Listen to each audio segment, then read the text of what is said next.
अस्सलाम वालेकुम नाजरीन, आज मेरे साथ मौजूद हैं लकी डियर साहब। तो पूछते हैं कि लकी डियर साहब, अब आपकी तबीयत कैसी है? बहुत अच्छी है तबीयत जी मेरी। क्या आपकी? तबीयत बहुत अच्छी है। जरा कैम हो के वहां जरा मैंने अल्लाह ए तो तुम लगता कंब रहे हो। नहीं पक्की गल कैम है? है। कैम हो हाँ हर पासियों? हर पास चलो शुक्र है। ते सेहत भी हुण ठीक है? सेहत भी ठीक ते है। डॉक्टर तुहाडा हुण की कर रहे ने? डॉक्टर ट्रीटमेंट कर रहे हैं जी। की कर रहे ने? Treatment treatment? हाँ जी। चलो शुक्र है। बड़ी ते केयर कर रहे हैं जी मेरी। बड़ी केयर कर रहे ने? मैं- ਅੱਛਾ ਅੱਛਾ, ਚਲੋ ਸ਼ੁਕਰ ਹੈ ਅੱਲਾਹ ਪਾਕ ਤੁਹਾਨੂੰ ਸਿਹਤ ਦੇਵੇ, ਤੰਦਰੁਸਤੀ ਦੇਵੇ। ਤੇ ਉਹ ਡਾਕਟਰਾਂ ਨੂੰ ਹੁਣ ਤੁਸੀਂ ਟ੍ਰੀਟਮੈਂਟ ਦੇ ਨਾਲ ਕਹਿਣਾ ਜ਼ਰਾ ਤੁਹਾਨੂੰ ਇੱਕ ਚਿੱਟੇ ਹੋਣ ਵਾਲਾ ਵੀ ਇੱਕ ਟੀਕਾ ਲਾ ਦੇ। हाँ जी वो भी ला रहे हैं जी। ਉਹਦਾ ਕਰਨਾ ਹੈ ਤੁਸੀਂ। वो भी ला रहे हैं। ਚਿੱਟੇ ਹੁੰਦਾ हाँ ਤੇ ਚਿੱਟਾ ਹੋ ਕੇ ਕਰੋਗੇ ਕੀ?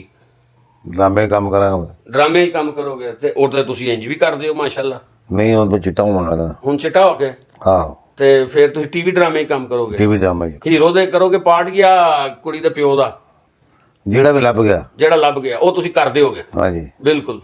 ਤੇ ਡਾਕਟਰਾਂ ਨੇ ਖਾਣ ਪੀਣ ਦੇ ਵਿੱਚ ਤੁਹਾਨੂੰ ਕੀ ਦੱਸਿਆ ਹੈ? रोटी ਰੋਟੀ हाँ जी ਤੇ ਪਰਹੇਜ਼ ਕੋਈ ਨਹੀਂ? परहेज भी है नाल। ਪਰਹੇਜ਼ ਕਾਹਦਾ ਹੈ? परहेज मिठा नहीं खाना। ਮਿੱਠਾ ਨਹੀਂ ਖਾਣਾ ਤੇ ਮਿੱਠਾ। शुगर है ना मैनू। ਅੱਛਾ ਅੱਛਾ, हाँ जी ਚਲੋ ਅੱਲਾਹ ਤੁਹਾਨੂੰ ਸੇ ਸ਼ੂਗਰ ਤੁਹਾਨੂੰ ਕਿੰਜ ਹੋ ਗਈ? बस हो गई मैनू ਤੁਸੀਂ ਤੇ ਤਬੀਅਤਨ ਤੇ ਕੌੜੇ ਆਦਮੀ ਸੋ। वो बस हो गई यार मेरे तो। ਚਲੋ ਤੇ ਗਵਰਨਮੈਂਟ ਨੇ ਵੀ ਤੁਹਾਡੀ ਸਪੋਰਟ ਕੀਤੀ? गौरमेंट ने मैंने 25 लाख का चेक दिता जी। ਅੱਛਾ ਮਤਲਬ ਕਿ ਅੱਜ ਦੀ ਬੇਟੀ ਨੇ ਮੈਨੂੰ 10 ਲੱਖ ਰੁਪਏ ਦਿੱਤਾ ਜੀ। ਅੱਛਾ ਉਹਨੇ ਮੇਰਾ ਖਰਚਾ ਵੀ ਚੁੱਕਿਆ 50,000 ਰੁਪਏ ਮੇਰਾ ਮੰਥਲੀ ਲਾਤੀ ਹੈ ਜੀ ਅੱਛਾ। ਮਹੀਨੇ ਦੀ। ਮਾਸ਼ਾ ਮੈਂ ਬੜੀਆਂ ਦੁਆਵਾਂ ਦਿੰਦਾ ਜੀ ਉਹਨਾਂ ਨੂੰ, ਅੱਲਾ ਉਹਨਾਂ ਦਾ ਖੈਰ ਕਰੇ, ਉਹਨਾਂ ਦਾ ਭਲਾ ਕਰੇ, ਅੱਲਾ ਉਹਨਾਂ ਨੂੰ ਜ਼ਿੰਦਗੀ ਤੰਦਰੁਸਤੀ ਦੇ। ਮੇਰਾ ਇਲਾਜ ਵੀ ਕਰਵਾ ਰਹੇ ਨੇ ਜੀ। ਸਹੀ। ਸਖਾਵਤ ਨਾਜ ਨੇ ਪਿਆਰ ਕੀਤਾ ਜੀ, ਮਾਨਕ ਜਾਨ ਨੇ ਪਿਆਰ ਕੀਤਾ, ਨਰਗਸ ਨੇ ਪਿਆਰ ਕੀਤਾ ਜੀ। ਨਰਗਸ ਵੀ ਮੈਨੂੰ ਮਲਾਲੀ ਮਦਾਦ ਦੇ ਗਈ ਹੈ, ਅੱਛਾ। ਸ਼ਿਆਮਾ ਖਾਨ ਦੇ ਗਈ ਹੈ, ਜ਼ਫਰ ਸ਼ਾਹ ਦੇ ਗਿਆ ਤੇ ਤਾਰ ਨਿਸ਼ਾਦ ਦੇ ਗਿਆ ਵੇ। ਸੇਲਾ ਉਹਨਾਂ ਦੇ ਸਾਹਿਬ ਨੇ ਮੈਨੂੰ 2.5 ਲੱਖ ਰੁਪਏ ਦਿੱਤਾ ਜੀ। ਨਾਸਰ ਚਨੋਟੀ ਸਾਹਿਬ ਨੇ? ਉਹਨੇ ਕੋਈ ਨਹੀਂ ਦਿੱਤਾ। ਉਹਨੇ ਰਾਬਤਾ ਵੀ ਨਹੀਂ ਕੀਤਾ? ਨਹੀਂ ਰਾਬਤਾ ਵੀ ਨਹੀਂ ਕੀਤਾ। ਦੁੱਖ ਹੁੰਦਾ ਹੈ ਫਿਰ ਸੱਜਣਾ ਨਾਲ ਬਹਿ ਕੇ, ਫਿਰ ਦੁੱਖ ਤੇ ਹੁੰਦਾ ਹੀ ਹੈ। ਸਹੀ। ਜ਼ਫਰੀ ਖਾਨ ਨੇ ਕੀਤਾ ਰਾਬਤਾ? ਜ਼ਫਰੀ ਖਾਨ ਨੇ ਵੀ ਨਹੀਂ ਕੀਤਾ। ਤੇ ਸਾਜਨ ਅਬਾਸ ਨੇ? ਸਾਜਨ ਬਾਸ ਨੇ ਵੀ ਨਹੀਂ ਕੀਤਾ। ਉਹਨੇ ਵੀ ਰਾਬਤਾ ਨਹੀਂ ਕੀਤਾ। ਤੇ ਮਾਸ਼ਾਅੱਲਾ ਹੁਣ ਤੁਸੀਂ ਠੀਕ ਹੋ ਕੇ ਹਾਂ ਜੀ। ਤੇ ਫਿਰ ਤੁਸੀਂ ਸਟੇਜ ਦੇ ਉੱਤੇ ਉਹ ਕਿਹੜੀ ਆਈਟਮ ਤੁਸੀਂ ਕਰਦੇ ਹੁੰਦੇ ਹੋ? ਮੇਰੇ ਪੈਰ ਦੀ ਇਹ ਕੜੀ ਨਹੀਂ ਰੁੱਸੇ ਮਾਹੀ ਦਾ ਕੀ ਕਰੀਏ, ਫਿਰ ਅੰਦਰ ਵੜ ਵੜ ਮੈਨੂੰ ਤਾਂ ਕਰੀਏ ਵੇ ਕੋਈ ਮਨ ਸਜਣਾ ਫੇਰ ਕਦੀ ਨਾ ਲੜੀਏ, ਵੇ ਕੋਈ ਮਨ ਸਜਣਾ ਫੇਰ ਕਦੀ ਨਾ ਲੜੀਏ, ਇਹ ਕਰਾਂਗਾ ਜੀ। ਅੱਛਾ, ਉਹ ਜਦ ਤੁਸੀਂ ਢਿੱਡ ਨੂੰ ਵੀ ਕਰਦੇ ਹੋ ਹਾਂਜੀ। ਅੰਦਰ ਬਾਹਰ ਇੰਜ ਹਾਂਜੀ। ਆਹਾ ਵਾਹ। ਤੇ ਤੁਸੀਂ ਇਸ ਤੋਂ ਇਲਾਵਾ ਕੀ ਕੰਮ ਕਰਦੇ ਸੋ ਐਕਟਿੰਗ? ਖੋਤੀ ਰੇੜੀ ਦਾ ਖੋਤੀ ਰੇੜੀ ਦਾ ਤੁਸੀਂ ਠੀਕ ਕਰਦੇ ਸੋ ਜਾਂ ਉਹਨਾਂ ਮੈਂ ਨੂੰ ਚਲਾਉਂਦਾ ਹਾਂ ਜੀ। ਚਲਾਉਂਦੇ ਸੋ? ਉਹਦੇ ਤੇ ਕੀ ਲੱਦ ਕੇ ਜਾਂਦੇ ਸੋ? ਫੇਰਾ। ਫਿਰ ਆਪ ਮਤਲਬ ਸੀਮੈਂਟ ਹੋ ਗਿਆ, ਸਰੀਆ ਹੋ ਹਾਂਜੀ ਗਿਆ। ਹਾਂਜੀ।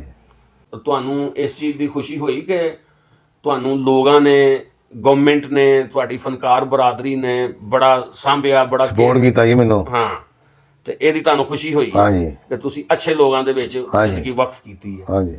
ਸਹੀ। ਤੇ ਤੁਹਾਡਾ ਮੇਰਾ ਕੀ ਸੀ ਪਿਆਰ ਮੁਹੱਬਤ 30 ਸਾਲਾਂ ਤੋਂ? ਦਿਲ ਦਾ ਜਾਣੇ। ਦਿਲ ਦਾ ਮੈਂ। ਹਾਂਜੀ। ਤੇ ਫਿਰ ਨੀਂਦ ਆ ਰਹੀ ਹੈ ਤੁਹਾਨੂੰ ਅੱਜ? ਨੀਂਦ ਨਹੀਂ ਆ ਰਹੀ ਯਾਰ ਮੈਨੂੰ। ਕੀ ਵਜ੍ਹਾ ਹੈ? ਮੈਨੂੰ ਸ਼ੂਗਰ ਹੈ ਨਾ, ਨੀਂਦ ਨਹੀਂ ਆਉਂਦੀ ਮੈਨੂੰ। ਨਹੀਂ, ਇਹ ਸ਼ੂਗਰ ਦਾ ਨੀਂਦ ਨਾਲ ਤਾਲੁਕ ਹੈ ਨਾ? ਆਹੋ ਕੀ ਸੌਣ ਨਹੀਂ ਦਿੰਦੇ ਵੀ। ਨੀਂਦ? ਹਾਂ। ਮੈਂ ਤਾਂ ਸੁਣਿਆ ਸੀ ਜਵਾਨੀ ਸੌਣ ਨਹੀਂ ਦਿੰਦੀ। ਨਹੀਂ ਨਹੀਂ ਜਵਾਨੀ ਨਹੀਂ, ਸ਼ੂਗਰ ਹੈ ਮੈਨੂੰ ਯਾਰ, ਬਿਮਾਰੀ ਹੈ, ਮੈਨੂੰ ਨੀਂਦ ਨਹੀਂ ਆਉਂਦੀ। ਸਾਰੀ ਰਾਤ ਮੈਂ ਜਾਗਦਾ ਰਹਿਣਾ। ਅੱਛਾ ਵਾਹ। ਤੇ ਸਾਰੀ ਰਾਤ ਤੁਸੀਂ ਕੀ ਕਰਦੇ ਹੋ ਜਾਗ ਕੇ? ਉਤਨਾ ਬੈਠਾ ਰਹਿਣਾ ਮੈਂ ਇਕੱਲੇ? ਇਕੱਲੇ। ਇਹ ਘਰ ਤੁਹਾਡਾ ਆਪਣਾ? ਹਾਂਜੀ। ਇਹ ਤੁਸੀਂ ਹੁਣ ਲਿਆ ਜਾਂ? ਇਹ ਮੇਰੇ ਪਿਓ ਦੇ ਦਾਦੇ ਦਾ।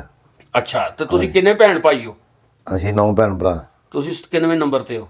ਮੈਂ ਦੂਸਰੇ ਨੰਬਰ ਤੇ। ਤੇ ਤੁਸੀਂ ਸਾਡੇ ਨਾਜ਼ਰੀਨ ਨੂੰ ਹਸਾਉਣ ਲਈ ਕੀ ਕਰੋਗੇ, ਕੀ ਕਹੋਗੇ ਉਹਨਾਂ ਨੂੰ? ਹਾਂਜੀ। ਇਹ ਤੇ ਬੱਚੇ ਡਰ ਜਾਣਗੇ। ਨਹੀਂ ਨਹੀਂ ਇਹ ਹੱਸ ਪੈਂਦੇ ਨੇ ਬੱਚੇ। ਹੱਸ ਪੈਂਦੇ ਨੇ? ਆਹ ਤੇ ਤੁਸੀਂ ਕਦੀ ਸ਼ੀਸ਼ੇ 'ਚ ਖਲੋ ਕੇ ਇੰਜ ਕੀਤਾ? ਸ਼ੀਸ਼ੇ ਮੈਂ ਘਰ ਲਵਾਇਆ ਨਹੀਂ ਕਦੇ। ਕਿਉਂ? ਨਹੀਂ ਸ਼ੀਸ਼ੇ ਮੈਂ ਕਰਦਾ, ਮੈਂ ਡਾਇਰੈਕਟ ਕਰਦਾ ਵਾ। ਤੇ ਸ਼ੀਸ਼ਾ ਕਿਉਂ ਨਹੀਂ ਲਵਾਇਆ ਤੁਸੀਂ ਘਰ? ਐਵੇਂ ਹੀ ਮੈਂ ਸੋਹਣਾ ਲੱਗਣ ਦਾ ਬੰਦਾ ਹੋਵੇ।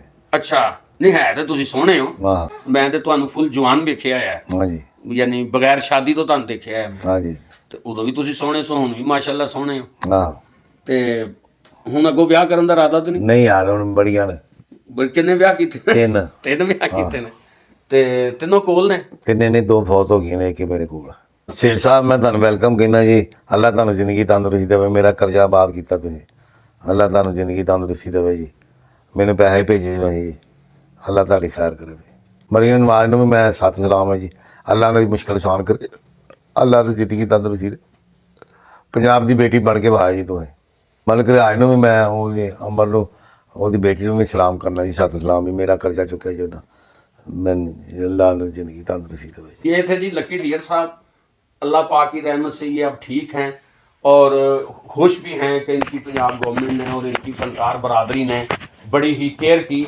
तो इस तरह होना चाहिए। जो फनकार लोगों को हंसाते हैं उनको दुख और परेशानी में तनहा नहीं छोड़ना चाहिए, उनको भी खुश रखने के लिए जो भी हो वो करना चाहिए। तो लकी डियर साहब अब अल्हम्दुलिल्लाह ठीक हैं और इंशाल्लाह ये अब ठीक हो जाएंगे और अनकरीब जल्द ही ये लोगों को हंसाने के लिए पब्लिक में आएंगे और स्टेज पर परफॉर्म करके लोगों के चेहरों पर मुस्कुराहटें बखेरेंगे और ये खुद भी मुस्कुराएंगे तो ये हमें ज़्यादा अच्छा लगेगा। शुक्रिया।